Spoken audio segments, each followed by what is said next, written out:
السلام علیکم دوستو، جیسے ہی تحریک لبیک پاکستان کے کارکنان کو پتہ چلا کہ جیل میں علامہ سعد حسین رضوی پر ظلم کیا جا رہا ہے تو تحریک لبیک پاکستان نے فیس بک کے ساتھ ساتھ ٹویٹر کا ہاتھ سنبھال لیا اور چند ہی گھنٹوں میں پاکستان کی تاریخ کا سب سے بڑا ٹرینڈ چلایا، جو کہ دیکھتے ہی دیکھتے ملین سے اوپر چلا گیا اور تمام سیاسی پارٹیاں جو ہیں وہ حیران رہ چکی ہیں کہ تحریک لبیک پاکستان کا جو ٹرینڈ ہے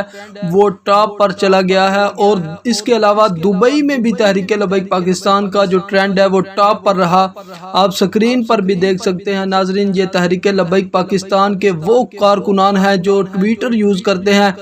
ذرائع کی جانب سے یہ بتایا جا رہا ہے کہ تحریک لبیک پاکستان کے جو کارکنان ہیں 20 یا 30% ٹویٹر یوز کرتے ہیں، تو اس بات سے آپ اندازہ لگا سکتے ہیں کہ 20 اور 30% لوگوں نے تمام دوسری پارٹیوں کو حیران کر دیا ہے اور بتا دیا ہے کہ تحریک لبیک پاکستان کتنی مضبوط جماعت ہے۔ تو جی ناظرین، آپ کی اس ویڈیو کے بارے میں کیا رائے ہے کمنٹس باکس میں ضرور بتائیں۔ اس کے علاوہ ہمارے اس چینل کو سبسکرائب کریں، ساتھ جو گھنٹی کا نشان ہے اس کو نوٹیفیکیشن پر آن کر لیں تاکہ تحریک لبیک پاکستان کی ہر خبر آپ کو ملتی رہے۔ اللہ حافظ۔